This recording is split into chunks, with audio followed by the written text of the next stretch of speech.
Hola, hola, ¿cómo estás, prima? Hola, estoy muy bien, estoy muy contenta por el gran invitado que vamos a tener el día de hoy con nosotros. Me tiene muy emocionada y estoy segura que a muchos de los que nos escuchan les va a encantar también esta plática, entonces estoy muy contenta por ello. ¿Tú cómo estás? Qué bueno, prima. También emocionado, muy contento de tener de vuelta invitados, de poder reactivar este podcast para ustedes esta temporada.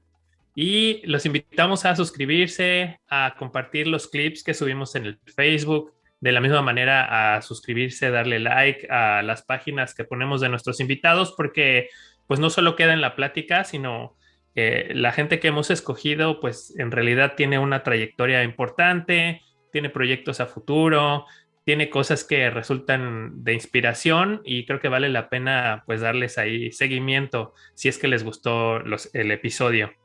Sí, también coméntenos, porque luego muchas veces nos comentan en privado, pero creo que estaría también padre que lo pusieran público para que les podamos responder y pues que todo el mundo pueda ver las respuestas y todo lo que nos preguntan. Entonces, comenten, pregunten y lo que sea de su agrado.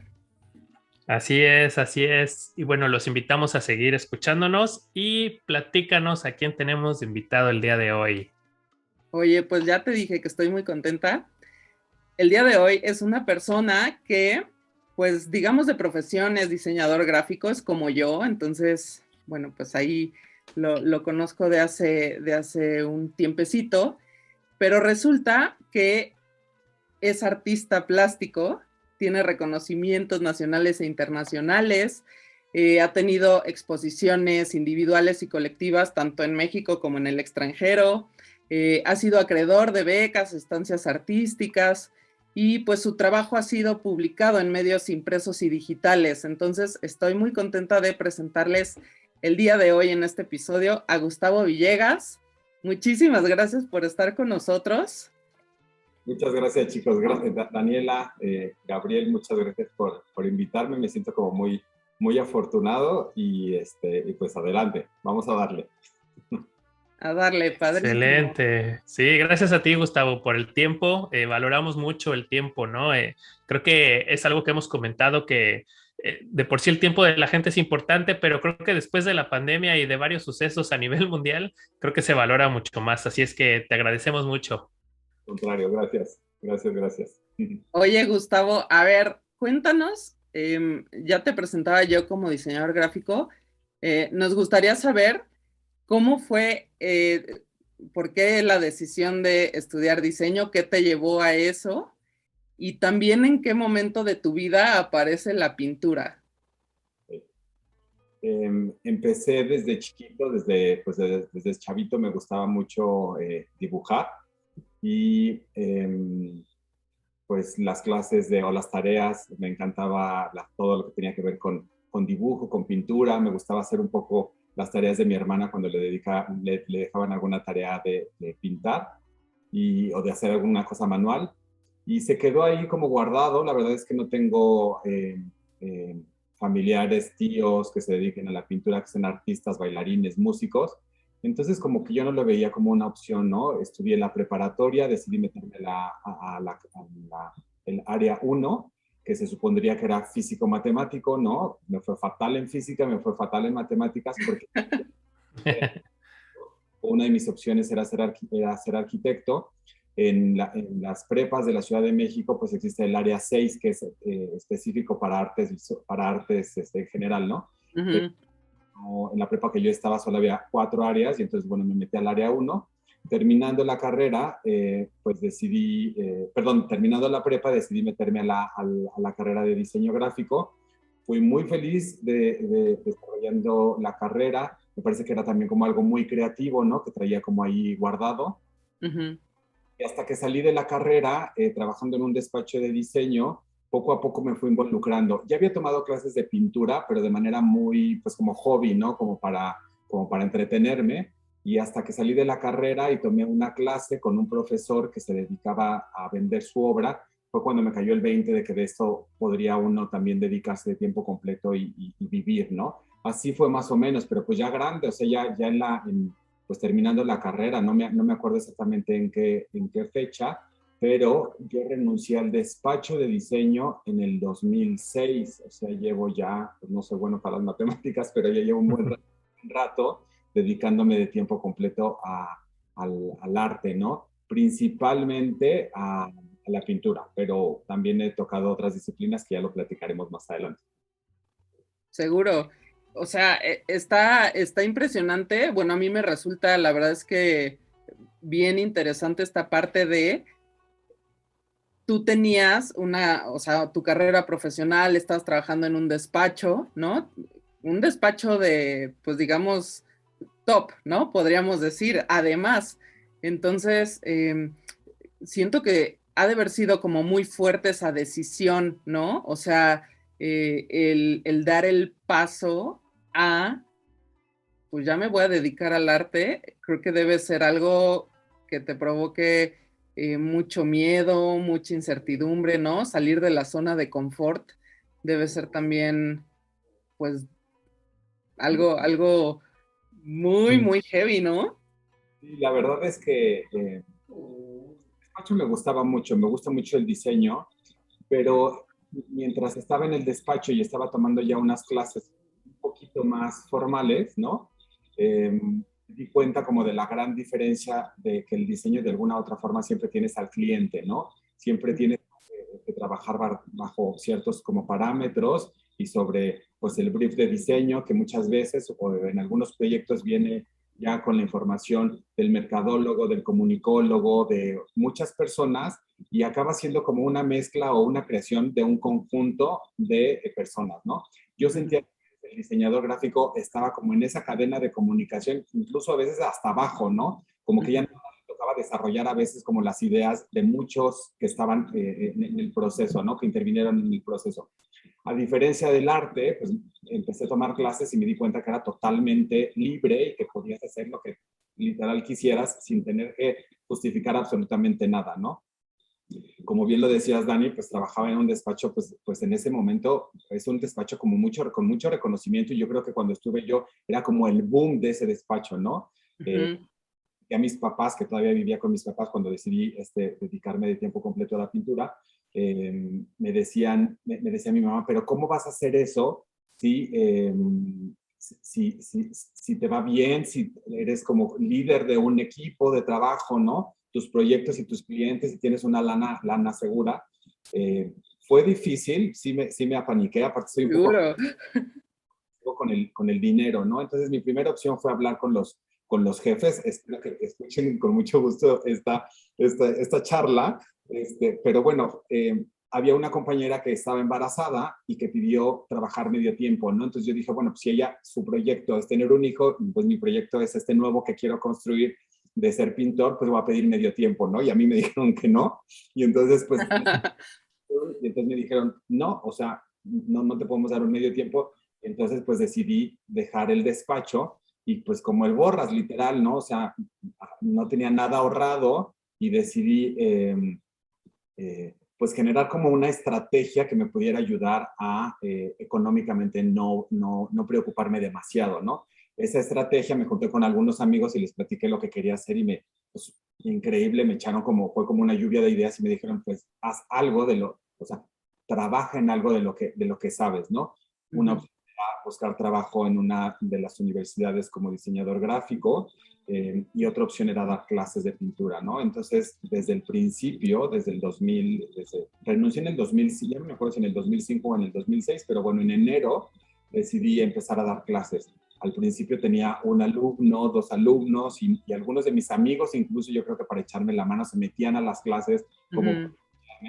Pero pues bueno, poquito a poquito se ha ido armando y hasta la fecha sigo dando clases, me encanta. O sea, la estrategia era dar clases al mismo tiempo que artisteabas, como para diversificar dentro de tu área y no quedar como sin el taquito del día. Exacto, sí. Y sobre todo eso que les platicaba, ¿no? Soy un poco aprensivo con la lana, o sea, si no tenía yo como lo mínimo cubierto, pues sabía que le iba a pasar mal. Entonces yo necesitaba algo, Sí. pudo haber sido ser mesero, ser cualquier cosa como más, pero se me ocurrió lo de las clases y poquito a poquito fue pegando Y esa fue como mi tablita de salvación, llamémosle, ¿no? Y hasta la fecha me parece que me ayuda incluso a equilibrarme económicamente, porque bueno, a veces se vende, a veces no se vende la obra, tiene uno que ser como muy organizado con los dineros, pero también es un trabajo muy solitario y soy bastante sociable, pero raro porque soy sociable, pero a la vez como tímido, o sea, con mis cuates, ya que tengo como mi banda, pues me gusta mucho hacer manada, ¿no? Y es muy solitario estar en el estudio trabajando solo. Entonces, decidí que también esto fuera como una manera de estar con gente y no clavarme pues ahí en la soledad, ¿no? Más o menos así. Está muy interesante y me parece bastante inteligente el hecho de que hayas tenido pues algo que te diera seguridad, en este caso económica, porque sin lugar a dudas tú sales de estudiar y lo que buscas es, pues a lo que te enseñan es encuentra un trabajo seguro, que te vaya bien, y muchas veces uno deja de lado a lo mejor el sueño real que tienes, ¿no? Que decir, oye, pues yo empecé a estudiar esto porque me apasiona esto otro, y a lo mejor buscas una oportunidad que a lo mejor económicamente te va bien, pero terminas no haciendo a lo mejor lo que te gusta. Me hace sentido que hayas buscado algo seguro, porque lo que yo he notado en muchos casos es que cuando tú tienes esta seguridad de no tener que preocuparte a lo mejor del todo de, oye, no estoy generando, oye, ¿qué voy a comer? Oye, ¿cómo voy a pagar la renta? Cuando tienes esta seguridad, te permite ser también un poco más creativo, como decir, ok, tengo cubierto esta parte, venga, a ver, vamos a ver qué sale de acá, y de alguna manera también llegas como a un punto en el que puedes generar algo que sobrepasa tus límites, o sea, permitirte esa creatividad de decir, wow, no sabía que podía hacer esto, y es porque a lo mejor detrás tienes como esta red de seguridad que dices, ok, si esto no funciona, no pasa nada porque aquí estoy generando. ¿Ese fue el caso también contigo? Y me parece que esa tranquilidad que me daba de alguna otra forma tener ese asunto de la entrada económica por parte de las clases, eso, justo lo que acabas de decir, Gabriel, o sea, me parece que me daba libertad de no necesariamente preocuparme. Obviamente, pues como les decía al principio, pues era en un grupo tenía un alumno, en otro tenía dos, en otro tenía a lo mejor ya cinco, ¿no? Y ha ido creciendo, pero al principio eran muy poquitos, o sea, tampoco era tanta lana, ¿no? O sea, sí, de todas maneras me y por generar más ingresos, pero mis primeras exposiciones fueron previas a que tomara la decisión de dejar el despacho. Entonces creo que me sirvió también como para ver y tantear si la podía hacer, ¿no? O sea, sí, como darte a conocer. Y ver la reacción de la gente, ¿no? La gente, claro. Lo que yo estaba haciendo y si se podía vender, ¿no? Entonces en estas primeras exposiciones funcionó. Haber trabajado en un despacho de diseño de alguna u otra forma y haber tomado yo creo que una carrera como más estructurada, me brindó como las herramientas como para entenderlo sin necesariamente quererlo desde el principio así, pero entenderlo de alguna u otra forma como un negocio esto, ¿no? O sea, nunca he querido que en la parte creativa se haga bolas con pensar en que tengo que venderlo, pero al mismo tiempo sí, ¿no? Alguna vez tomé una clase que me decía una maestra, era administración de las artes visuales, ¿no? Entonces me decía, tu obra es como el chocolate, ¿no?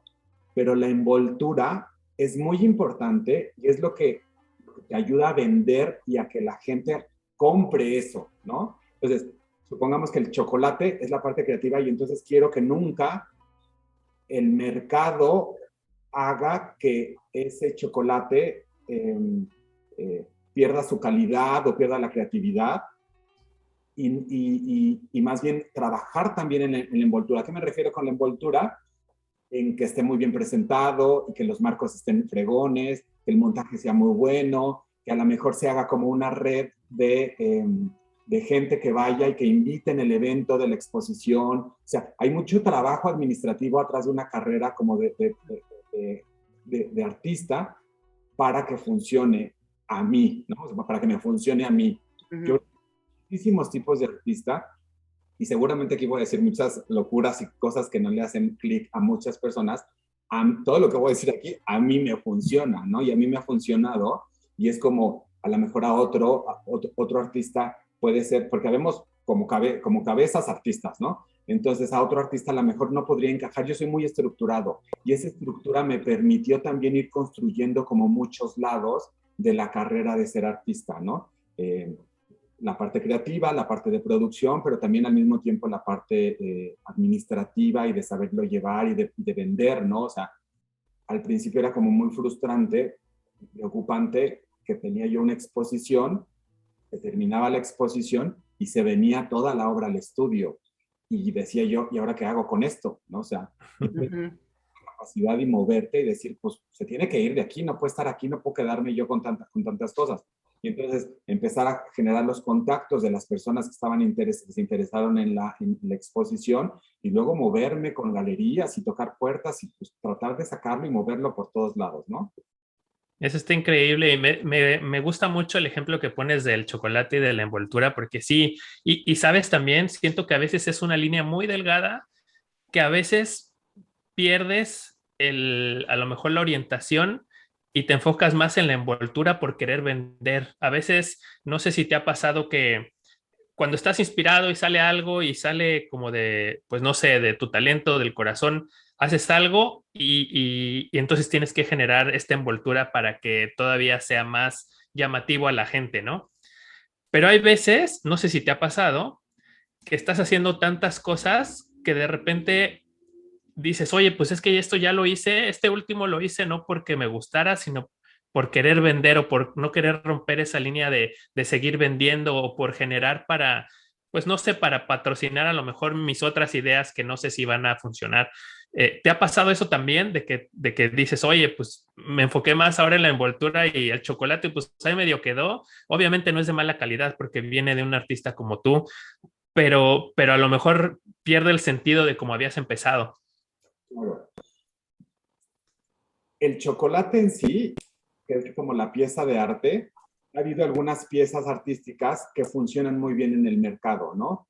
Trabajo con el tema de la destrucción y tengo unos carros que son chocados, pero que tienen volumen, y entonces es una pintura que de alguna u otra forma es como, yo arrugo el papel para que parezca que está chocado, y este tipo de pinturas comercialmente han sido como el boom y lo que ha funcionado muy bien, ¿no?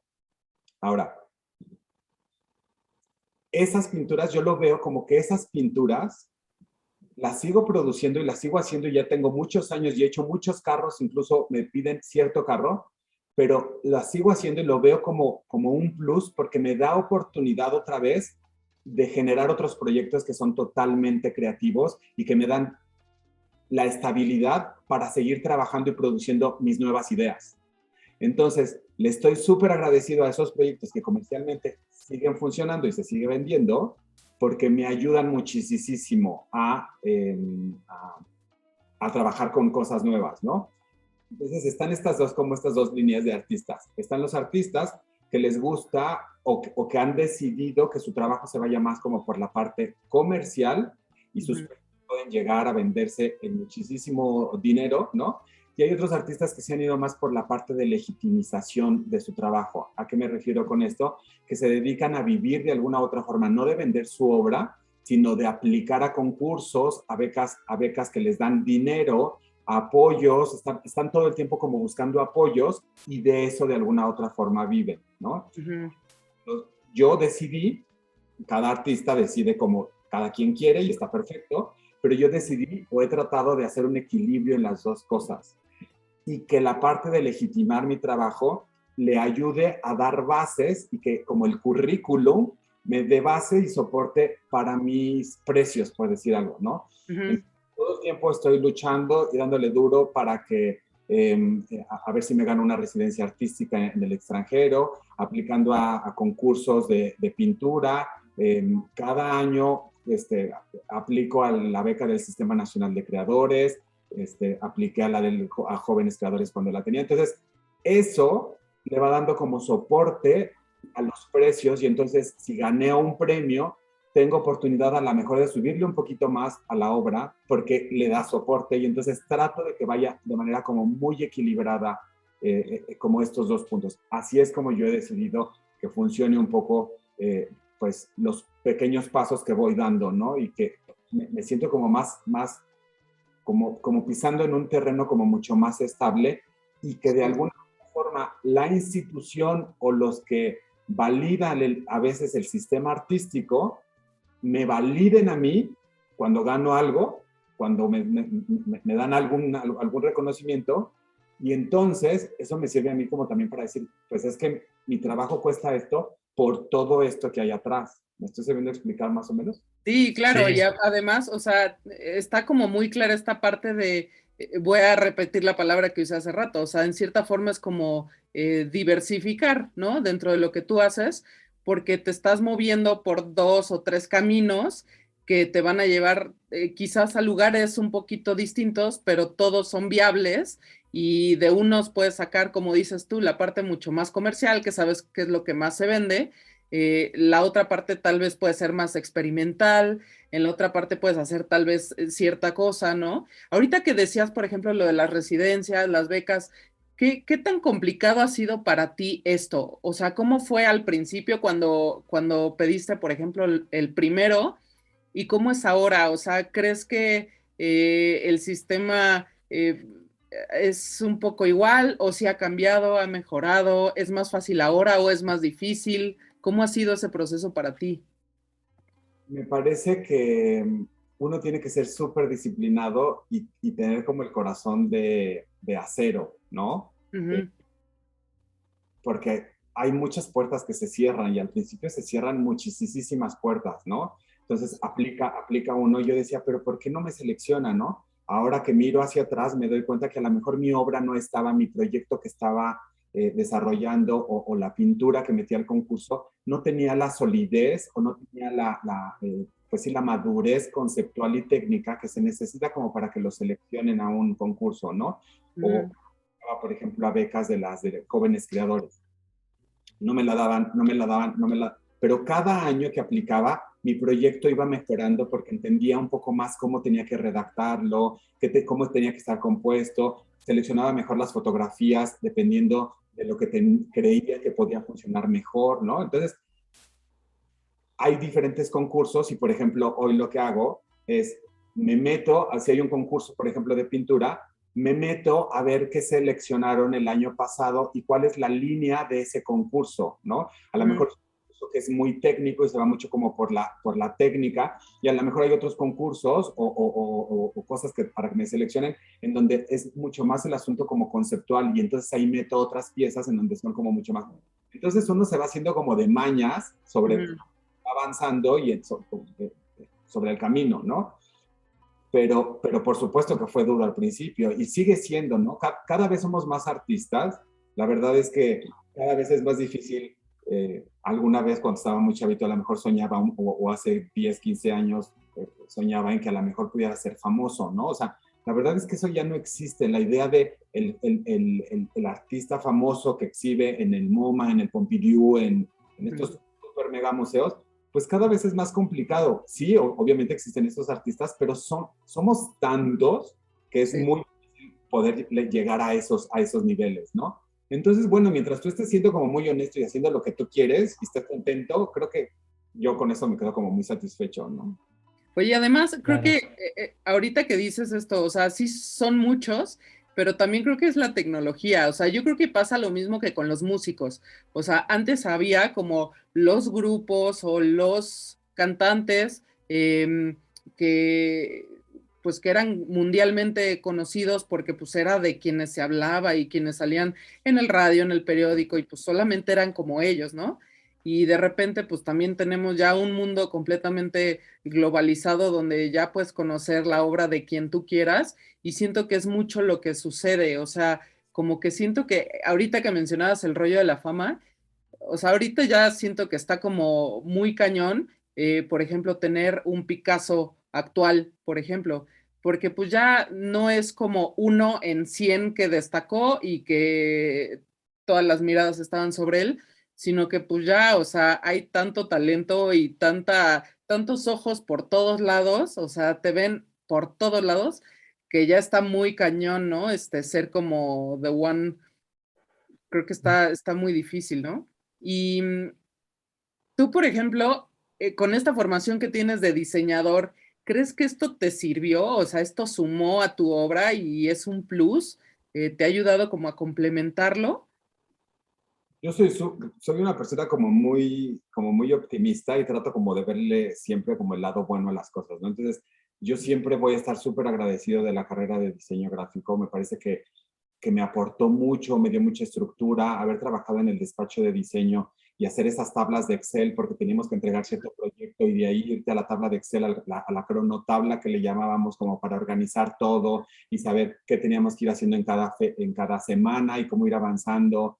Eh, También por mi estructura, porque soy obsesivo compulsivo, entonces me vino muy bien esa estructura y es una estructura que yo aplico a mi producción, ¿no? Entonces, eso por una parte, como el haber trabajado en una carrera, perdón, estudiado en una carrera que no fuera completamente libre a la mejor, ¿no? Como podría ser a la mejor artes visuales. Eh, yo le veo como muchas ventajas. Mi trabajo tiene mucha influencia del diseño, de las imágenes. Me han dicho que tiene como mucho este rollo como de imágenes como del cine, ¿no? He hecho algunas series que tienen que ver incluso con fotogramas de películas. Es muy evidente que mi trabajo tiene mucha influencia de mi formación como diseñador gráfico, ¿no? Y antes, bueno, o al principio como que me espantaba y me asustaba y como que lo quería medio como ocultar, ¿no? Y no, ya ahora soy artista, ya no soy diseñador gráfico. Claro que no se puede eso. Ahora, incluso al contrario, estoy empezando a trabajar con tipografía dentro de las pinturas que antes nunca me hubiera dado ese permiso. Quiero ahora hacer como unas ilustraciones para mi próxima exposición. No sé hacer caricaturas, pero me quiero poner a intentar hacer algunas como ilustraciones tipo caricatura para el próximo proyecto. Entonces, lo quiero ver mucho a un plus, un beneficio, y que si ya lo sé, pues lo uso, ¿no? Entonces, yo estoy muy agradecido. También me ha dado como muchas herramientas en el sentido de la presentación, ¿no? O sea, el diseño también es mucho como saber presentar cosas y envolver cosas. El diseño es hacer las cosas como muy bonitas, ¿no? Entonces, desde mi portafolio, ¿no? O las carpetas, o tener una papelería, cosas como que parecieran como muy sencillas, pero que desde mi punto de vista profesionalizan mi ejercicio como pintor, ¿no? Entonces, yo lo veo para mí han sido como muchas ventajas y estoy súper agradecido al diseño y lo sigo practicando y aplicando pues todos los días, ¿no? Claro, y yo creo que este desarrollo es parte también de la madurez tanto técnica como personal que vas adquiriendo en el transcurso del tiempo. Obviamente vas afinando muchas cosas y también esta madurez te permite decir, oye, pues yo vengo de acá, ¿no? Esto me inspiró en algún momento, estas fueron mis bases, ahorita estoy en un nivel que puedo atreverme a meter estos elementos y eso está padre. Y también otra cosa es que en la escuela, normalmente en la universidad, pues no solo es aprender esta parte técnica a lo que te quieres dedicar, sino todo lo que hay alrededor, ¿no? Tanto relaciones personales como a lo mejor, no sé, materias de administración que después te van a ayudar a lo mejor a administrar tu negocio de una mejor manera, no sé, a este autoaprendizaje, ¿no? Que hoy en día con las herramientas digitales que hay, pues es muy valioso el hecho de decir, oye, pues no me tengo que esperar a que alguien me enseñe esto, sino que yo puedo, y si estoy interesado, puedo llegar y ver un video al respecto de cualquier cosa e ir aprendiendo, ¿no? Y afinando la técnica. Entonces, eso es algo que se valora, que se va adquiriendo, siento, también con el tiempo. Y hablando también de los proyectos, me gustaría saber, los proyectos normalmente ahorita tú los escoges o ellos de repente llegan, ¿cómo es este proceso de selección de proyectos actualmente? Pues decidí desde hace muchos años trabajar con la temática de la destrucción y que ese fuera como mi eje, se le llama en el sistema artístico como mi statement, ¿no? Y entonces la destrucción he decidido durante muchos años abordarlo desde el autodestruido. Recientemente estoy trabajando con los edificios destruidos también, como objetos que el hombre crea y que también que después se destruyen, que los destruye el hombre o que se destruyen por muchas circunstancias, ¿no? y normalmente mi cabeza funciona de manera como muy chistosa, pero se me van ocurriendo ideas que poco a poco se van asentando y se van como construyendo desde la cabeza hasta que ya se necesita como que salgan y me exigen un poco como que se lleven ya a cabo, ¿no? O sea, les voy a poner un ejemplo. Vi un video en internet de una ciudad en Siria que fue destruida, ¿no? Un dron que volaba sobre una ciudad que se llama Kobani, totalmente destruida. Y esa imagen no se me quitó de la cabeza durante meses, ¿no? Uh-huh. Imagen recurrente que venía hasta que decidí que tenía que hacer algo con eso y empecé como a estructurar qué podía hacer y cómo podía aterrizarse esa idea para sacarla y que ya se volviera como en un proyecto artístico, ¿no? Se volvió una instalación, repliqué, hice como una, llamémosle como para que lo entendamos todos de manera muy sencilla, como una maqueta enorme de muchas casitas destruidas en donde yo reinterpreté un pedacito de la ciudad que yo saqué de Google Maps, me metí a Google Maps, vi la ciudad que estaba destruida y de ahí yo decidí replicar una parte de esa ciudad en unas esculturas de concreto, simulando unas casitas de estas ciudades que están en todo el mundo de escasos recursos, en donde la arquitectura es como muy básica, ¿no? Uh-huh. Oírla y generar como... Y luego invité a un artista sonoro para que hiciera una intervención y ponerle como sonoridad a la pieza. Entonces es una pieza muy grande, son 500 casitas de concreto, más el sonido. Entonces así es más o menos como se aterrizó ese proyecto, ¿no? Y así ha habido como muchos proyectos que van como surgiendo primero en la cabeza y afortunadamente siempre hay más ideas en la cabeza que todavía se quedan ahí guardadas y que voy sacando poco a poco, ¿no? Entonces, esa es una manera en la que se me van ocurriendo algunas ideas, ¿no? Otras han sido procesos como como más graduales y que han ido como avanzando. Estos, por ejemplo, carros chocados con volumen.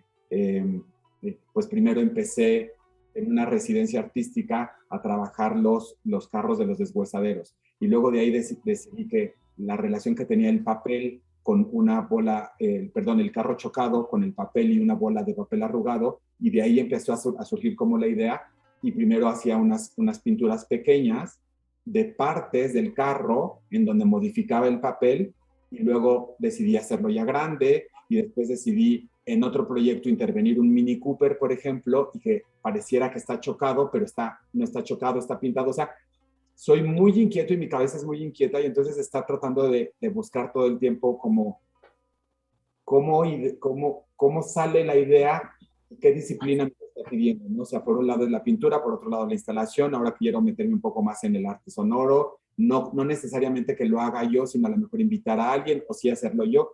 Soy muy inquieto y me gusta trabajar con muchos materiales y con muchos proyectos a la vez, y entonces estoy como todo el tiempo con miles de cosas, ¿no?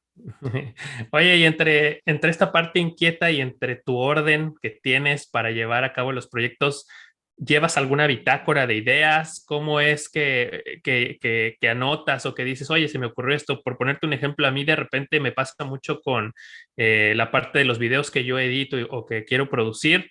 De repente escucho algo o se me viene un momento de inspiración y lo anoto. Y anoto tal cual, así santo y seña de que por ejemplo, con esta canción de fondo, despierta una persona, apaga el despertador, se levanta, se mira al espejo, con la mano derecha se toma la camisa, detrás está su esposo. O sea, cosas muy específicas las anoto. ¿Tú llevas algún tipo de bitácora o algo para anotar este tipo de ideas? Sí lo he intentado, pero para algunas otras cosas soy un poco un desastre. Me gustan mucho las libretas, entonces tengo varias libretas y entonces voy medio anotando ahí, pero luego ya se quedó guardada la idea, y entonces más bien como que mi librero de ideas es aquí en la cabeza, ¿no? Entonces aquí El disco duro. el disco duro, a veces se va como cocinando en la cabeza y poco a poco van encontrando como su cauce, o de repente le encuentro cierta relación con esta otra cosa, o investigo y leo algo, y como que se van asentando y poco a poco van saliendo, ¿no? Pero es más bien como en el disco duro de la cabeza, porque pues, sí voy anotando y se me pierde, ya no supe dónde la anoté, y entonces, bueno. Un caos. Oye, yo tengo una duda. Tienes como este rollo de la destrucción, de la pérdida también, ¿no? Este, ¿por qué esos temas? ¿Cómo llegaste a esos temas? ¿Por qué la destrucción? O sea, ¿qué hay detrás de esa decisión artística para ti? ¿Es algo personal o es algo simplemente por alguna otra razón? Claro. Al principio mis primeras exposiciones no tenían para nada, nada que ver con esto. Empecé haciendo acuarelas en donde eran cosas como muy cotidianas, incluso, o sea, flores, bodegones, animales, ¿no? Y después cambió un poco a, me iba a la calle y sacaba fotografías de personas en las grandes ciudades así de multitudes, ¿no? Y empecé a pintar mucho paisaje urbano, ¿no? Me sacaba fotos y luego ya las pintaba. Y de repente, bueno, siempre me han atraído mucho los deshuesaderos. O sea, paso por un deshuesadero y lo volteo a ver y digo, wow, está increíble, ¿no? Y entonces decidí, porque así como un poco como el Borras, decidí irme a un deshuesadero, sacar registro fotográfico y viene la primera exposición que tiene que ver con la destrucción. Yo no sabía que ese iba a ser mi statement durante tantos años a la fecha. Los amigos, pues, me decían, ¿y quién va a colgar un carro chocado en su casa? O sea, ¿cómo se te ocurre un carro chocado? ¿Quién lo va a querer poner en su sala, en su comedor? O sea, estás loco, Gustavo, ¿no? Y al principio, cada vez que cambio como de una idea importante, como por ejemplo ahora que estoy experimentando con otra cosa totalmente diferente, que con la destrucción, pero visualmente es muy diferente a lo que había estado haciendo, siempre hay como miedo, miedo personal y también como de los que me rodean y me quieren y ahora, ¿qué tal que la gente no lo recibe bien o qué tal que no vendes, Gustavo? Pero afortunadamente, ¿no? O sea, lo hago y sin pensar demasiado en qué va a pasar. Y regresando, perdón, a la destrucción, entonces, bueno, me gusta y siempre me ha parecido como muy interesante toda esta estética que no necesariamente como que es la convencional, ¿no? Hay una estética del horror, hay una estética de la fealdad, hay una estética de la destrucción que nos muestra como otro panorama que no necesariamente es lo que estábamos acostumbrados o que los medios nos dicen que es lo bello, ¿no? O que durante la historia del arte nos han dicho que esto es lo que es bello, ¿no? Hay muchos artistas que abordan este tipo de estéticas y pues siempre me han parecido muy interesantes, ¿no? O sea, no estoy tan interesado en la historia de la persona que tuvo el accidente, sino más bien en el objeto, en el que se destruye y en la lámina que se hace como hoja de papel, en el parte destruido, en el objeto, ¿no? No soy, porque siempre luego la gente, como hago carros, piensan que soy un expertazo y un fanático de los carros. No soy fanático de los carros. Modelo, o qué año es la marca, pero me gusta visualmente lo que sucede en la destrucción, ¿no? O sea, en un edificio que colapsa, por ejemplo, siento que hay una carga muy fuerte estética. Entiendo que no necesariamente para el gusto de todos, pero a mí me atrae muchísimo y me parece que hay una carga muy fuerte y eso es lo que me jala y es lo que me ha jalado y decidí que me quería clavar ahí también porque no solo poco a poco la gente empezó a entender que a Gustavo le interesaba hacer temática de la destrucción, sino también porque me di cuenta que el sistema artístico, la institución o la primera residencia artística fue un proyecto que tenía que ver con la destrucción del carro, el concurso, el primer concurso que ganó, bueno, no, el primero no, pero como que lo fue recibiendo bien, como la crítica, ¿no? O el sistema, la institución, ¿no? Y entonces me dio confianza de que a lo mejor por ahí había algo que no nada más me interesaba a mí, sino que también le podía interesar a otras personas. y decidí que podía pues seguir experimentando y sin presionarme ni tener una estrategia así de voy a hacer la destrucción porque a lo mejor creo que con esto puedo ganar tal concurso, no, sino como que se fue dando de manera orgánica y dije, pues está chido, me siento cómodo, pues por aquí vamos a darle, ¿no? En cierta forma se volvió como tu firma, ¿no? Que claro, los artistas pues tienen como sus épocas, ¿no? A lo mejor tú ahorita estás en esto y tal vez en 15 años vas a estar en otra cosa, pero bueno, ahorita sí creo que volteas a ver algo destruido y dices, ese es Gustavo Villegas, o sea, ya lo reconoces. Y creo que también, no sé, yo he visto tu obra en vivo y es, no sé, siento que es delicioso porque es como una experiencia que te saca completamente, que es disruptiva, de entrada en sí por la obra, ¿no? O sea, normalmente como que siento que generalmente lo que hemos visto en nuestras vidas es como la perfección, la búsqueda de la perfección desde la belleza, desde lo estético, y lo tuyo es, sí, o sea, a mí me parece perfecto y me parece bellísimo desde justamente esa destrucción, desde ver la fragilidad tal vez de las cosas, ¿no? Del objeto, tal vez, no sé, el imaginarte qué pudo haber pasado en tal escena, o sea, como que siento que hay mucho detrás que para mí sí me llega a volar la cabeza porque es como, o sea, ¿cómo llegó a esto, no? Y creo que eso es algo que creo que por eso puede ser quizás tan exitoso, ¿no?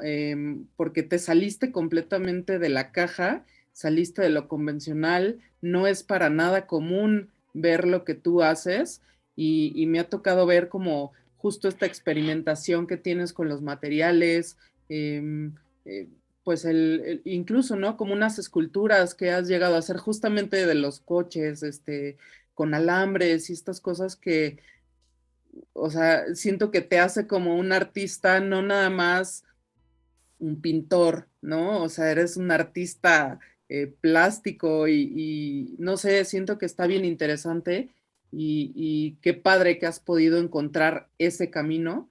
Em, ¿qué fuente de inspiración utilizas, por ejemplo, cuando tienes bloqueos creativos, ¿no? Porque ahorita hablabas de que tú piensas de repente en alguna idea y lo aterrizas y lo haces, ¿no?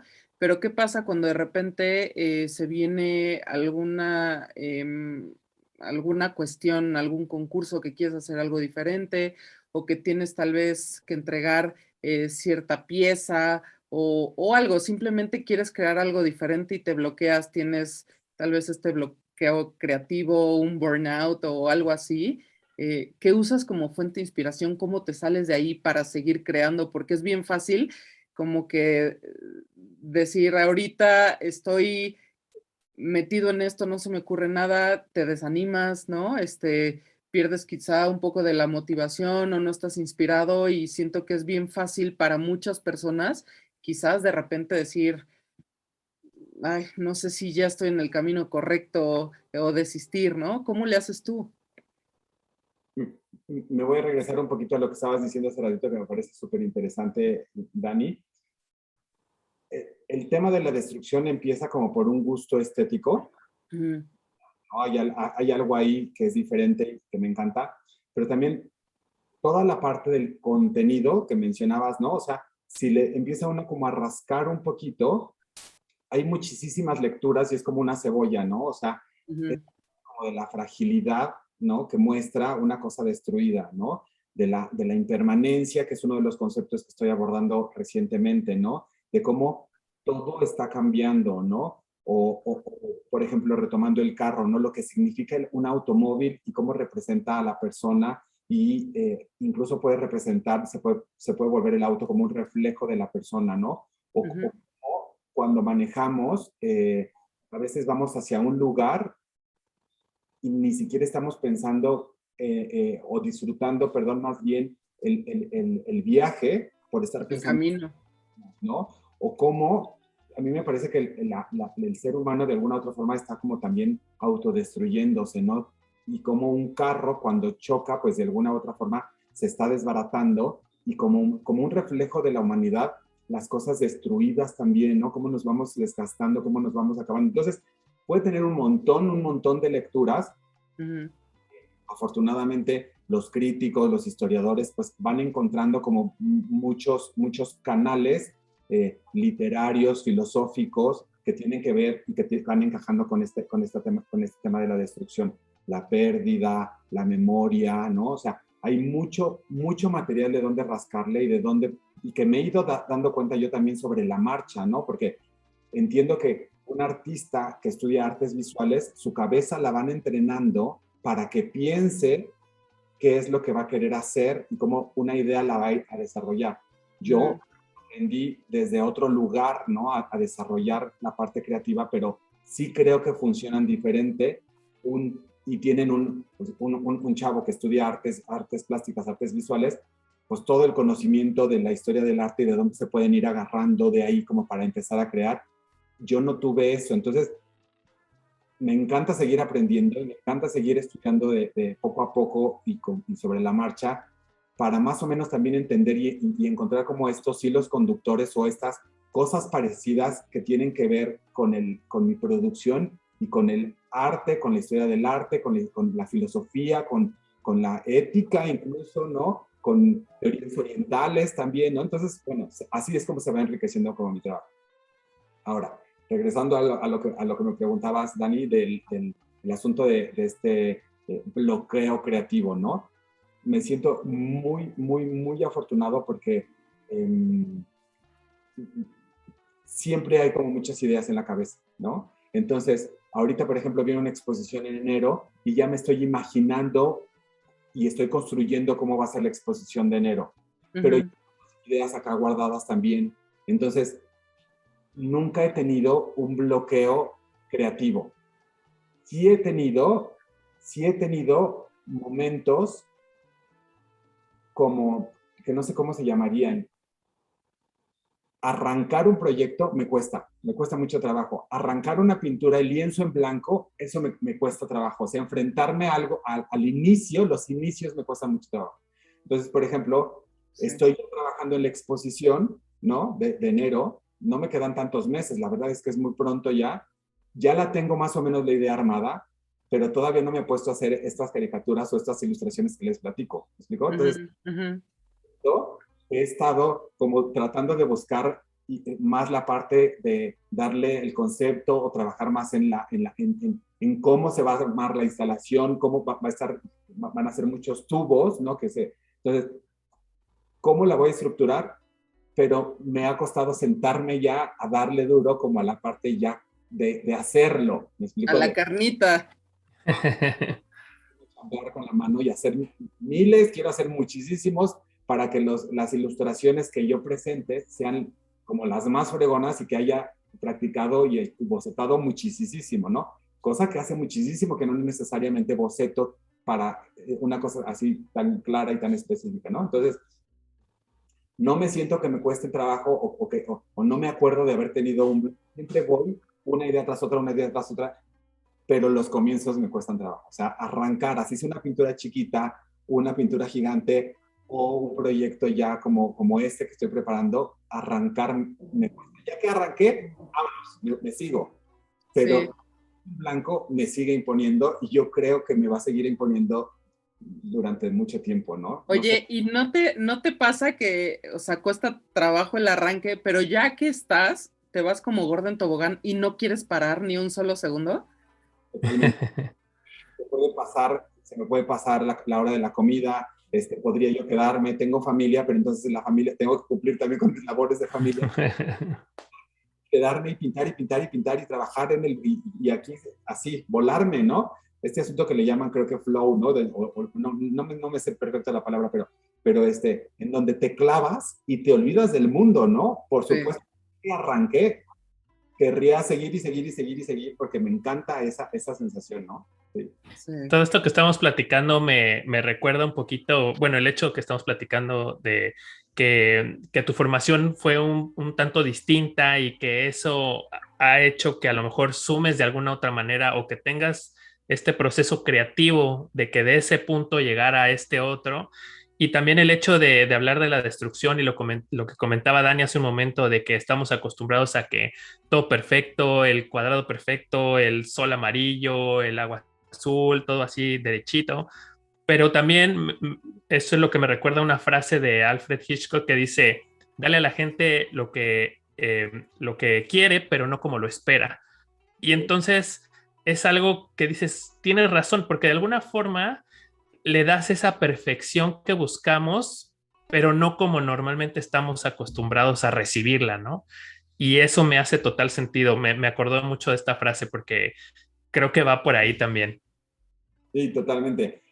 Me gusta, dentro de mi maniatiquez y de mi obsesión, me gusta que todo esté súper cuidado, ¿no? O sea, el marco, la presentación, cómo soy muy, pues me encanta meterme incluso a la distribución de las salas, cómo se va a presentar, hacer un poco como el trabajo museográfico, me encanta imaginarme cómo se va a ver todo, ¿no? Entonces, soy muy maníaco, yo no sé si eso le caiga bien cuando hay un porque me meto demasiado, ¿no? Pero me lo imagino todo como en conjunto. Y Oye, seguro hasta tu outfit lo ha puesto.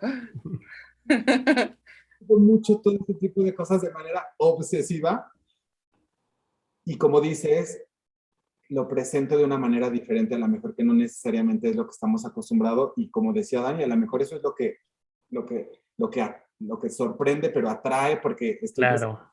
necesariamente es como lo que se esperaba, ¿no? O como tendría que estar un carro completo, hermoso, pues no, aquí está chocado y está arrugado, pero con una carga estética, le llamamos en arte, como que la factura está muy bien hecha, ¿no? Se le llama como que la factura, la manera de que está realizado. La factura me importa mucho que esté muy bien trabajada, ¿no? Tengo una muy buena factura y con una idea, pues, locochona que tiene que ver con la destrucción.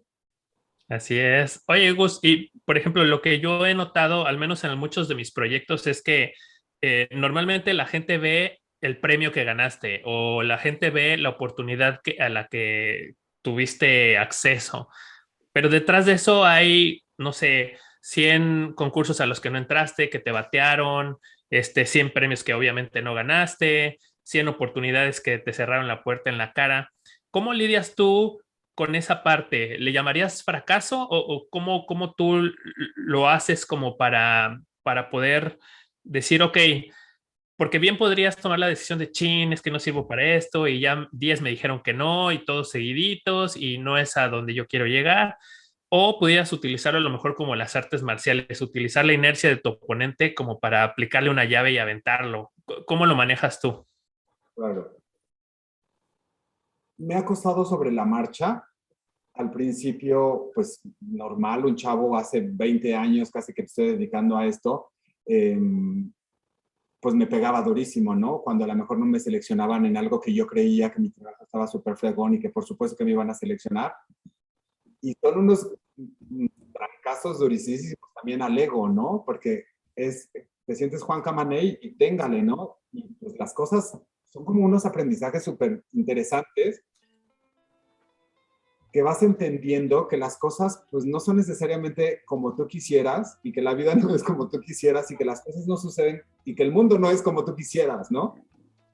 Y pues como les decía hace rato, me parece que he ido generando como un corazón duro en el sentido de este tipo de situaciones en donde he aprendido a que si voy a participar en un concurso de pintura, por ejemplo, hago mi pieza lo mejor que puedo, con toda la mejor intención, logro lo que yo quería, quedo súper satisfecho y digo, bien Gustavo, te quedó chida, si es lo que querías, lo lograste, meto la aplicación, suelto, anoto la fecha de cuando van a dar los resultados y suelto.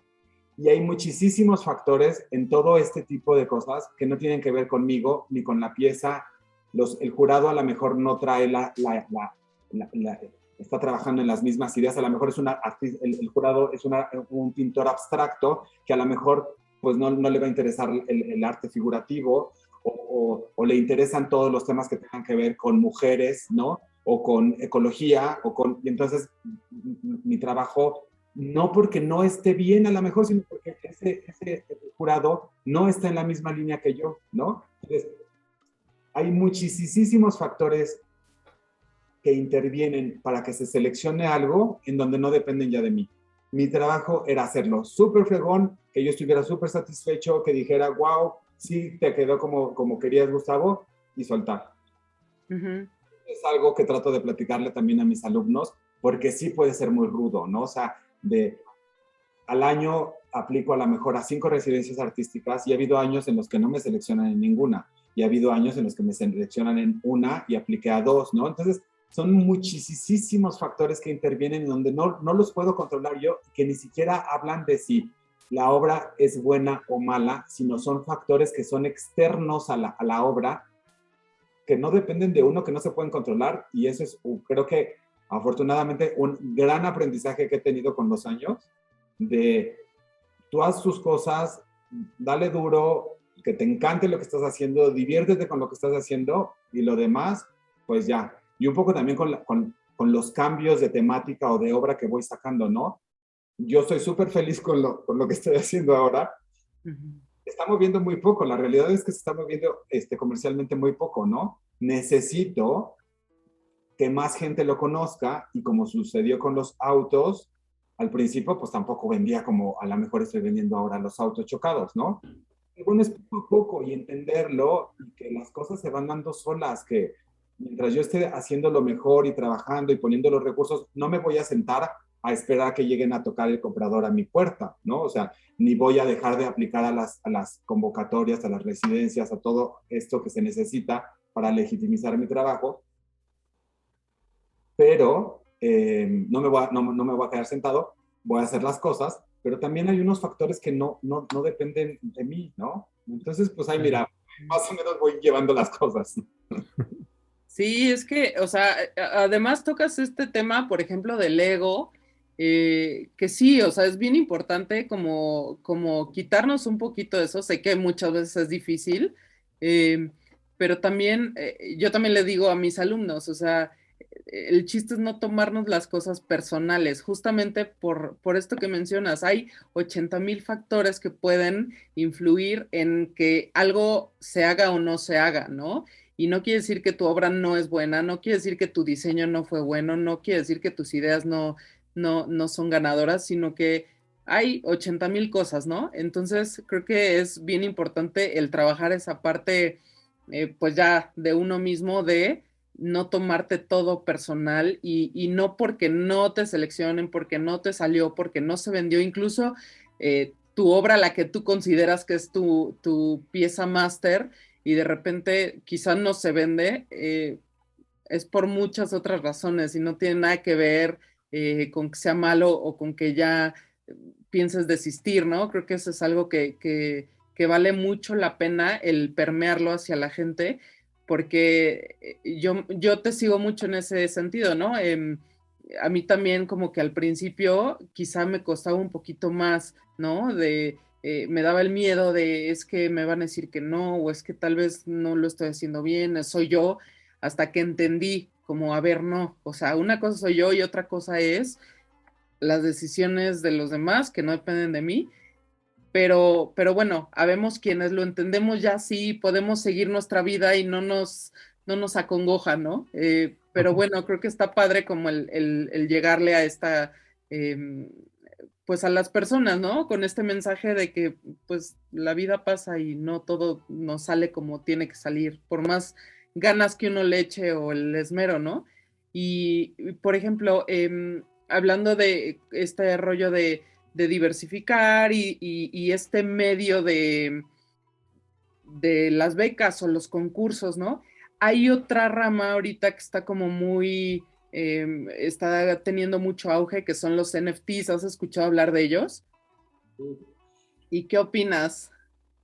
Sí, no entiendo mucho cómo funciona.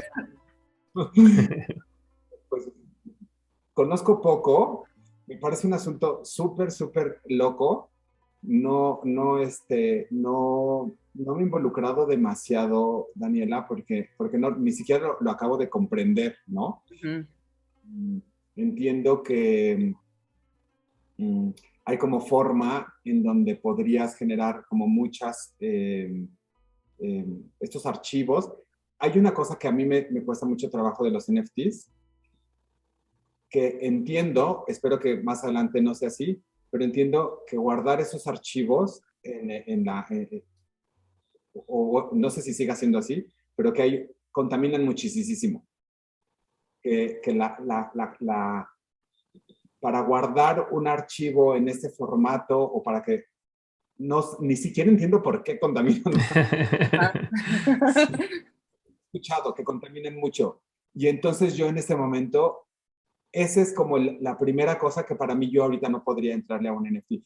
No, seguramente muchas personas aquí, incluso artistas, van a escuchar y van a decir, Gustavo, estás tonto, no estás entendiendo nada. No sé de qué va. Pero si es así, o sea, si realmente un NFT, para crear un NFT y guardarlo, contamina mucho, yo ahora no quiero, no quiero jugar tirar esa moneda al aire, ¿no? No le quiero entrar. Si llega un punto en el que esto se vuelva mucho más accesible, que no sea esa una manera, podría yo considerarlo, ¿no? Y investigar de cómo funciona. Más o menos entiendo la dinámica, ¿no? Pero ha sido para mí eso como una barrera como de ni siquiera incursionar. Y la verdad es que me encanta cómo funciona el asunto de trabajar en el estudio, exhibir la obra en el museo, como que toda esa parte romántica me encanta. Sé que el mundo ahora en Internet es el bombazo y sucede todo en la red, ¿no? Y que ahí sí casi que como un mandatory, no puedo quedarme afuera de lo que esté sucediendo, ¿no? Y buscar como los medios para seguir también diversificándome en ese sentido, pero por lo pronto, no sé si ustedes sepan eso, sí, díganme ustedes si saben, si sí contamina. Sí, eso es, como bien comentas, es algo bien complicado, pero para resumirlo súper sencillo, los NFTs los compras con criptomonedas y cada una, hay diferentes tipos de criptomonedas, la más famosa es el Bitcoin. Lo que digo, no me quiero meter en detalle así tan técnico, pero el Bitcoin o todas las criptomonedas necesitan una red detrás que las sustenta y que las crea, como bien comentas. El Bitcoin, como fue la primera, es correcto. Para tú generar esta red, velo como una autopista que vas de México a Querétaro y cada caseta es un nodo, ¿no? Y la información, los carros que viajan, es parte de lo que sustenta al Bitcoin. Es un ejemplo muy sencillo, muy entendible, creo. Para generar las casetas, hay gente que tiene computadoras, es decir, para generar los nodos en la red, hay gente que tiene computadoras conectadas a la luz, generando todo el tiempo esa energía que no es renovable. Ahí es donde contamina específicamente el Bitcoin. Y un caso muy claro fue que en su momento Elon Musk se unió y compró criptomonedas, compró no sé cuántos Bitcoins. Y después la gente le dijo, oye, pero ¿no estás haciendo tú autos eléctricos? ¿Cómo es que si estás haciendo autos eléctricos le estás entrando a esto que es totalmente lo contrario? Y dijo, pues sí, cierto, ¿va? Entonces lo vendió las cripto y ya no aceptó el Bitcoin, que era el plan que tenía en algún momento. Eso es Bitcoin y esa es como la primera criptomoneda y es la más famosa. Ahora ya hay más desarrollos, hay diferentes criptomonedas y de hecho por estas fechas está la segunda más famosa que se llama Ethereum, que lo que hace es que hizo como un upgrade de estas máquinas que se conectan, de manera que ya no va a haber tantas máquinas que se conectan a la luz contaminando. Y esto es un boom que va a ser un parteaguas en esta tecnología que hay. Justo hoy están liberando ese upgrade y en estos días se va a hacer, que es algo que la gente esperaba. Pero no estás perdido, sí va por ahí. Y son cosas muy específicas a las que sí, y me llama la atención eso porque, como bien dices, a lo mejor uno no se puede quedar como decir, bueno, no le voy a entrar, más bien, ok, veo de qué forma lo puedo diversificar, mi arte, pero que cumpla también con los valores que yo traigo como persona, como individuo y que mi arte representa, ¿no? Que a lo mejor yo no podría decir, pues como todo el mundo se metió, pues yo también ahí voy y que están contaminando y acabándose al mundo como, pues, como con otras cosas, pues dices, no, oye, pues preguntémonos de qué va, ¿no? ¿Cómo viene? ¿Cuál es el sustento? Pero va más o menos por ahí, espero no haberlos confundido un poquito. Sí, claro. Y sí, me parece que ojalá llegue, como bien dices, esto que comentas, está padrísimo, ¿no? O sea, en donde sigue existiendo porque me parece que es muy válido y es otra nueva forma de crear eh, y de llegar a muchísimas personas, ¿no? A mí me parece que todo este asunto de los NFTs se están llegando así, o sea, se expande, es como un nuevo mundo increíble, o sea, loco y gigantesco que trae como muchos beneficios, ¿no? Eh, yo creo que pronto necesito, luego te voy a preguntar, Gabriel, para que me asesores mucho más y saber qué puedo hacer. Sé que, o sea, conozco algunos artistas que han hecho cosas, eh, pero ni siquiera alcanzo a entender qué parte de mi trabajo podría convertirse en un NFT, ¿no? O sea, cómo, porque entiendo que estamos hablando a lo mejor de otras cosas que no vienen a caso en la entrevista o en la charla, en la plática, pero como que hay muchos que tienen como movimiento porque o sea, el internet nos permite que tenga como, y está muy de moda como el video y cosas así, ¿no? Entonces, bueno, ¿cómo podría yo con lo que tengo, no sé, o sea, necesito como clavarme más y entenderlo más y ver muchos NFTs como para entender qué podría yo hacer en esa línea, ¿no? Sí. Es que cualquier Claro. cosa puede ser un NFT, ¿no? O sea, sí está como esta parte de videos y de cosas que se mueven, pero también hay fotos y hay inclusive, o sea, a mí me vuela la cabeza saber que hay NFTs que son literal como screenshots de, por ejemplo, tweets. Ok. Ah, sí, exacto. O Mira, por sea, ejemplo, te enseño muy rápido. A mí me gusta mucho el arte también y, por ejemplo, hay un artista en Francia que se llama Leo Calliard y que él le dieron oportunidad de hacer una obra de arte en el Louvre. Ahí no le atino, ahí está. Eh, le dieron oportunidad de hacer esto que se llama Stoneheads, que era vestir a las estatuas que ya están en el Louvre, como con modelos vintage, y hizo una exhibición hace unos años. Entonces ahora se ve muy cool y esta me la mandó él porque precisamente yo compré un NFT, sacó su colección de NFT que son las puras cabezas de este tipo de figuras y lo que hace es que en algún momento alguna de esas la puedes convertir en arte de verdad y te manda él el arte, ¿no? De su colección, alguna pieza de su colección. Y así hay infinidad. Hay unos, por ejemplo, Banksy está sacando ahorita un NFT y es de la misma forma. Tú compras uno que cuesta como $1,000 y te hace acreedor a una de las piezas que venden en el museo en el hotel, se me fue el nombre, tiene un hotel donde venden arte y está certificada. Pero tú decides, oye, pues ya yo la cambio o sabes que va a subir de valor y en 3 años va a costar $10,000 y mejor la vendo y tengo ese dinero, ¿no? Pero hay de muchas formas y como lo dices, ¿no? Acaban de vender el primer tweet, creo, de Twitter, lo vendieron como un NFT. Entonces hay una infinidad de cosas que puedes hacer. Creo que la limitante está en la mente de la gente y sin lugar a dudas, ambos, ustedes dos podrían hacer ahí muchísimas cosas. Qué padre, qué bien, gracias por compartir, Gabriel. Padrísimo. Ahí luego nos echamos una platicada al respecto. oye, y por ejemplo, en esta parte, dándole ya un giro a la plática, el arte como negocio, ¿no?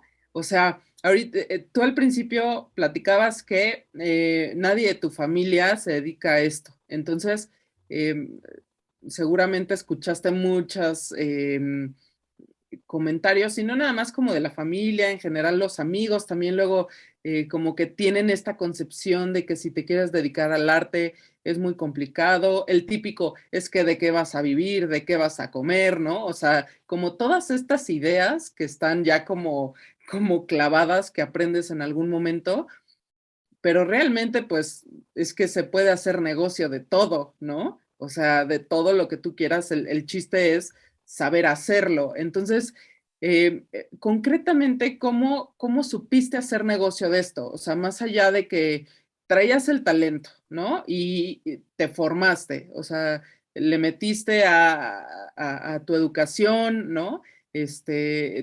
Toda esta parte que te hizo artista, pero en la parte de negocio, ¿cómo fue este camino para poder ser exitoso?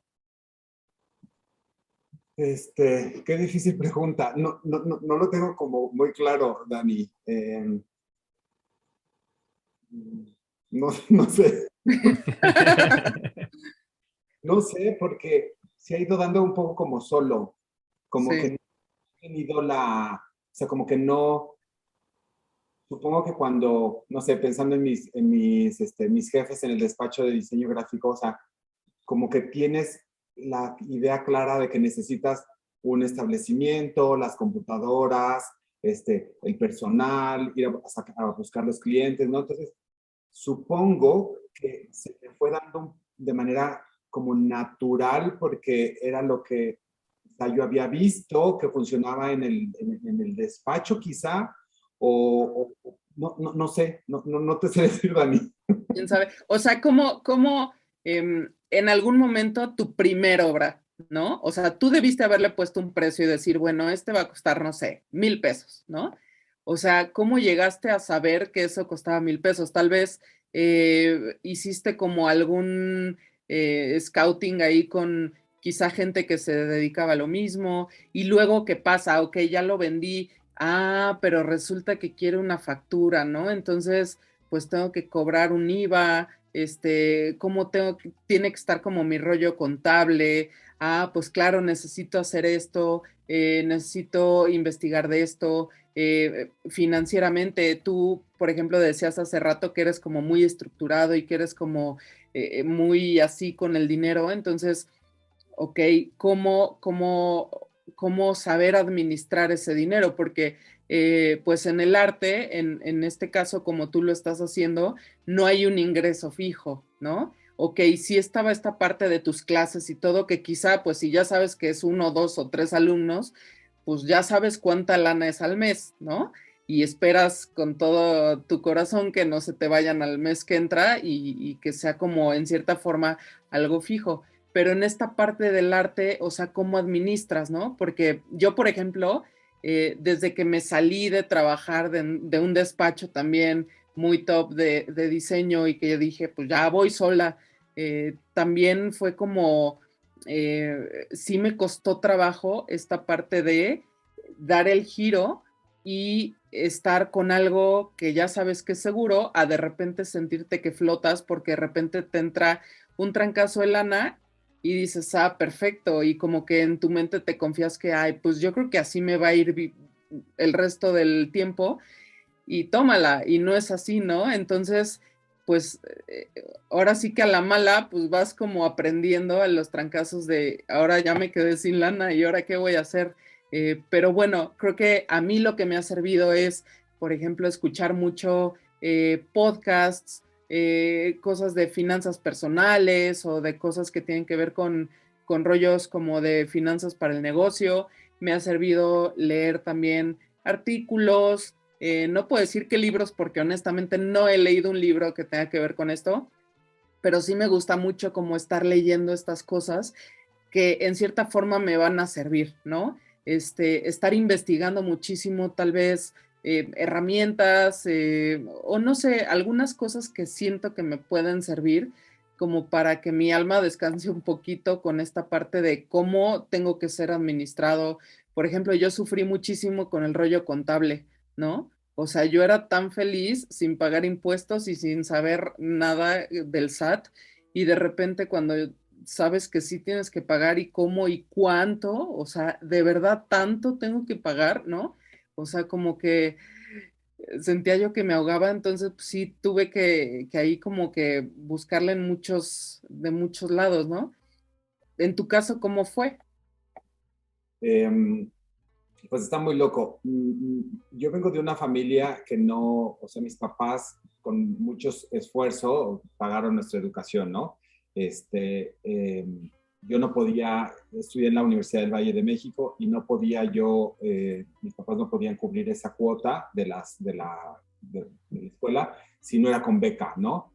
Entonces, yo ya pintaba por gusto, por hobby, y la verdad es que mi mamá, yo estoy súper agradecido a mi jefecita adorada porque siempre sacó la casta y siempre como que vio, ¿no? Entonces, increíble, ella me conseguía que la vecina, que no sé cuánto, que me comprara un cuadro, ¿no? Y al siguiente mes otro, y al siguiente mes.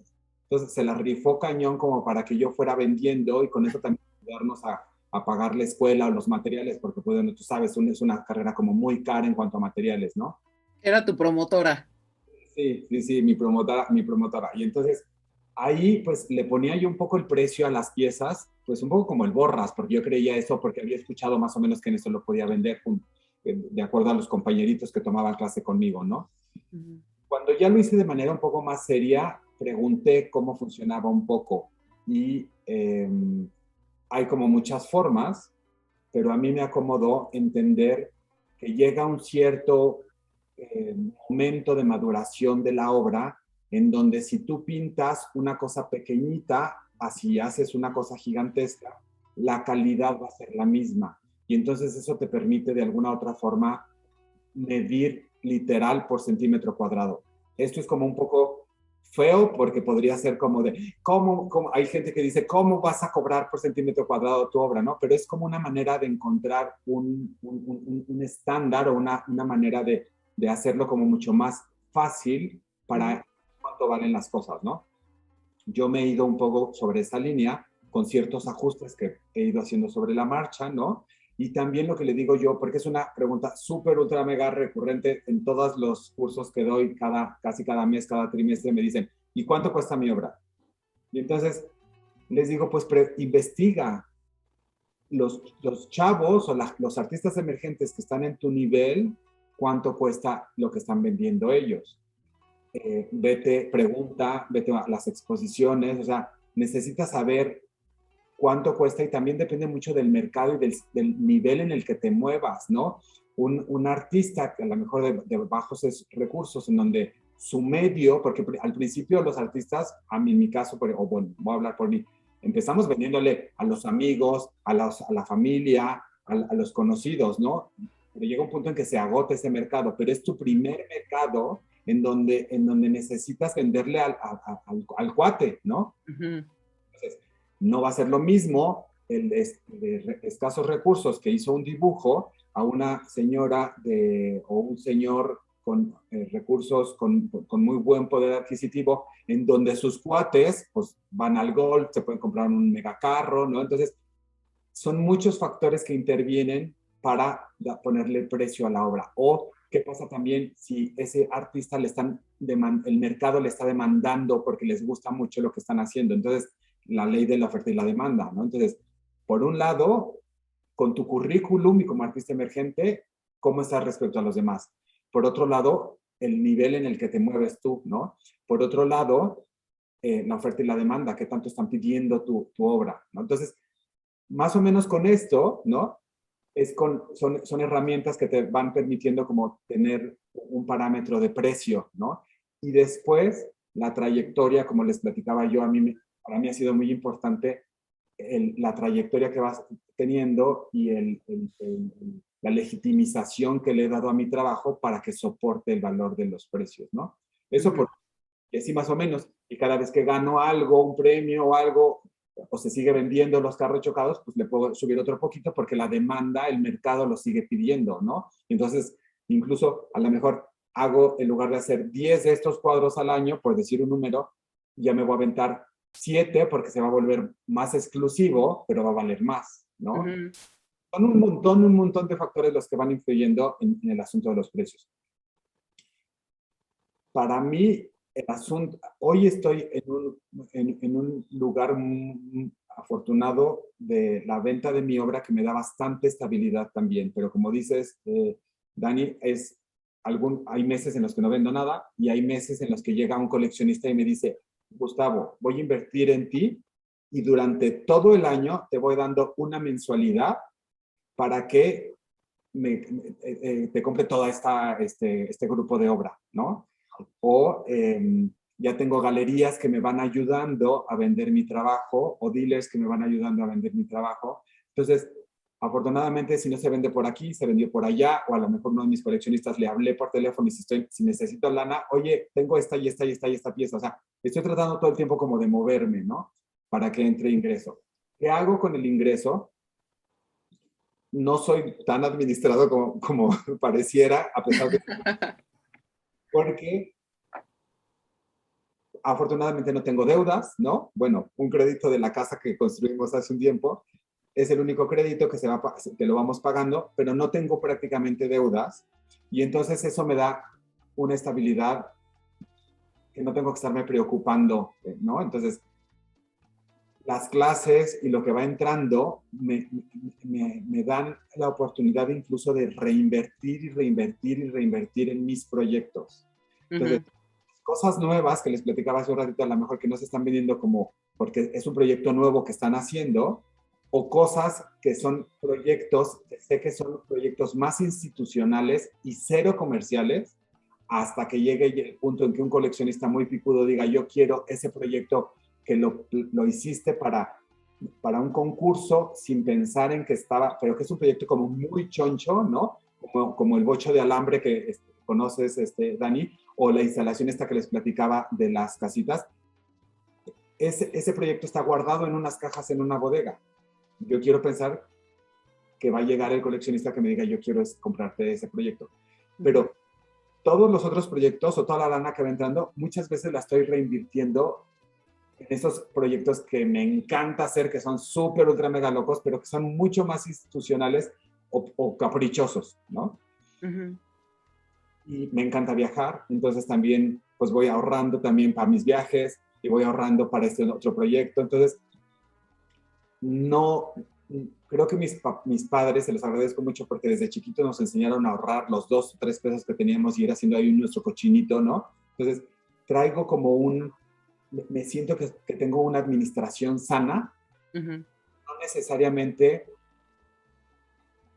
porque la sepa o siga una estructura, sino porque así ha salido. Entonces, ahorro, guardo para mis proyectos, guardo para viajar, ¿no? Para mis caprichos, así. Soy coleccionista, bueno, medio coleccionista de arte, pero me encanta comprar arte, entonces también a cada rato estoy como comprando alguna pieza de ese artista, de este otro artista, de este otro artista. Entonces, pues voy cumpliendo como con todo lo que me encanta. No tengo un gran ahorro, pero sí voy ahí más o menos como cubriendo. Entonces, considero que mis finanzas son sanas sin necesidad de tener una escuela o algo como muy estructurado de que haya aprendido algo de finanzas, ¿no? Más o menos resolví tu pregunta. Sí, sí, sí. Sí, o sea, ha sido como muy natural, como muy, porque así te ha ido tocando y ha sido como a base de tal vez ciertos trancazos, tal vez, chin, aquí la regué, a la próxima ya no lo hago, pero no hubo como tal a ver, me voy a meter a un curso de administración o a un diplomado de, no sé, el negocio del arte, no sé, no sé si algo así existe, debe existir, pero fue muy sobre la marcha. Correcto, sí, sí, sí. Y estoy bien, o sea, creo que me siento que están mis finanzas pues sanas, ¿no? O sea, como que Claro. no estoy endrogado, no. O sea, ¿Qué pasa? Sí, exacto. Sí, me trae mucha tranquilidad y no me Sí. gusta leer, ¿no? O sea, cuando compro una pieza de arte, pues ahí voy, ¿no? Pagándola, incluso hacia pagos, ¿no? Pero si no, no me gusta de ver. Está súper Oye, bien. pues que sí, qué buena plática, Gustavo. La verdad es que hemos disfrutado mucho la conversación. Sin lugar a dudas, sin querer, a lo mejor han salido muchos tips, muchos consejos hacia la gente en general. Y hablando de esto, justo quería preguntarte, ¿cuál ha sido el mejor consejo que te han dado hablando profesionalmente? ¿Qué será? Mm, pues yo creo que más que consejo, así que me lo hayan dado, admiro mucho a mis colegas que son como muy coherentes, ¿no? Que son muy coherentes como con la persona y con su obra, ¿no? Y eso para mí es un consejo o un ejemplo súper lindo, ¿no? Entonces, colegas y en general en cualquier disciplina y en cualquier profesión. O sea, la gente coherente me parece pues súper admirable y me sirven como un súper gran consejo, como verlos y ver cómo llevan su vida. Eso me encanta, ¿no? O sea, y sobre todo si son mis cuates o si son gente que quiero, pues bueno, todavía lo doble, ¿no? O sea, me parece súper, súper valioso. Entonces, no sé si necesariamente en el ámbito artístico un consejo, no me viene a la mente si un consejo muy específico. Pues eso, ¿no? A mí me parece que la coherencia es una un gran ejemplo, ¿no? Sí, está bonito y qué importante también, ¿no? O sea, como Claro. el hacer sentido y hacer este match entre la persona y entre lo que haces y el cómo vives tu vida, creo que se refleja, ¿no? O sea, el equilibrio que tengas tú con tu vida y con lo que haces, lo reflejas y la gente lo percibe. Entonces, creo que está padre. Y hablando de consejos, ¿qué consejo tú le podrías decir a la gente que nos escucha después de toda esta plática, independientemente si se dedican o no al arte, pero algún consejo que en tu vida sea como, eh, no sé, algo importante que tengas tú que decirle a la gente? Pues no sé, a mí me parece que de una u otra forma como, pues o sea, que hagas lo que te encanta, lo que te apasiona, ¿no? O sea, por ejemplo, esto que están haciendo ustedes, ¿no? Este podcast me parece súper valioso porque tengan un seguidor, 10 seguidores, 100, 50, un millón. Me queda claro que lo están haciendo por puritita pasión, ¿no? O sea, ni les están pagando, y hay muchísimo trabajo detrás, toda la parte de la edición, coordinarle con la persona que van a entrevistar, su tiempo, ¿no? Entonces, pues son un perfecto ejemplo de eso, ¿no? De que cuando algo quieres, pues dale y dale duro y apasionate y no lo sueltes hasta que lo consigas, ¿no? Como que no renunciar a esos sueños o a esas ideas, por muy chiquita o muy grande que sea, como darle duro y claro que se puede y no soltarlo, ¿no? Creo que eso. Sí, y Está además está bien buenísimo. Sí. padre porque em, creo que luego muchas veces no te imaginas qué puertas se te pueden abrir, ¿no? O sea, creo que cuando lo haces desde el corazón y lo haces porque es lo que te gusta y lo que te apasiona y que no te importa que te paguen un peso, simplemente es por el gusto y el placer de hacerlo, eh, ahí ya ganaste, ¿no? Porque lo estás haciendo. Pero pues uno no sabe, ¿no? Qué puertitas puede abrir, qué cosas pueden venir después eh, gracias a esto, ¿no? A hacer lo que uno hace con este gusto y la pasión. Se van dando, a Exacto. veces como que se van dando las cosas solas, ¿no? O sea, yo no pinto por el dinero, ¿me explico? Yo pinto por una necesidad de crear, lo necesito, o sea, si no lo saco, no sé, o sea, me vuelvo loco, ¿no? Entonces, Mm. las cosas se van a ir dando si se tienen que dar, en el momento que se tienen que dar. O sea, me parece que todo se va engranando, todo va coincidiendo para que sucedan las cosas, ¿no? El asunto económico o la proyección o el éxito en cierto proyecto se va dando, o sea, en su momento, en su tiempo, mientras, como decías, Dani, si eres fiel y si lo haces con el corazón y le echas todas las ganas, seguro en algún momento esa semillita va a florecer, ¿no? Sí. Así Correcto. es. Lo importante es hacer lo que te llene el corazón, es correcto. Muy bien, oye, pues qué gran plática, de verdad, un gustazo que hayas aceptado la invitación para platicar con nosotros. Vamos a estar poniendo tus redes sociales aquí en la pantalla y en los comentarios, en la descripción del video. Eh, y bueno, igual si tienes alguna página de internet, algo en específico que quieres que compartamos, igual, con mucho gusto lo vamos a compartir. No sé si nos quieres mencionar tus redes. Muchas gracias, sí, muchas gracias. Gracias a los dos, me encantó, como bien dicen y como el nombre del podcast es una plática entre amigos, me platicó Dani que iba a ser algo como muy relajado, muy casual y así me siento, se los agradezco muchísimo.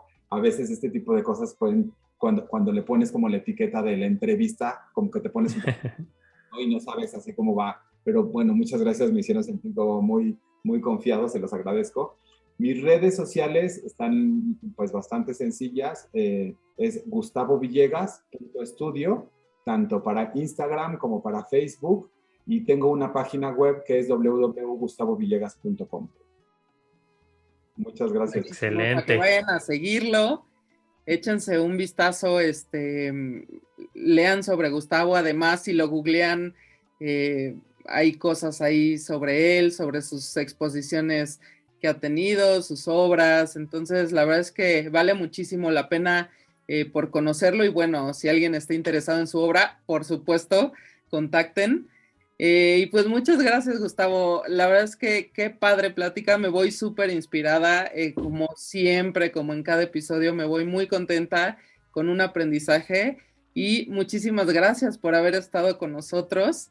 Pues te deseamos mucho éxito también, que sigas siendo igual de bueno, de apasionado y de exitoso en tus proyectos, que vengan muchas más cosas para ti, y muchas gracias. Gracias a ustedes. Muchas, muchas gracias, chicos. Muchas gracias. Un honor haber platicado contigo, un honor conocerte. Y bueno, nos vemos en el siguiente episodio. Muchas gracias por escucharnos.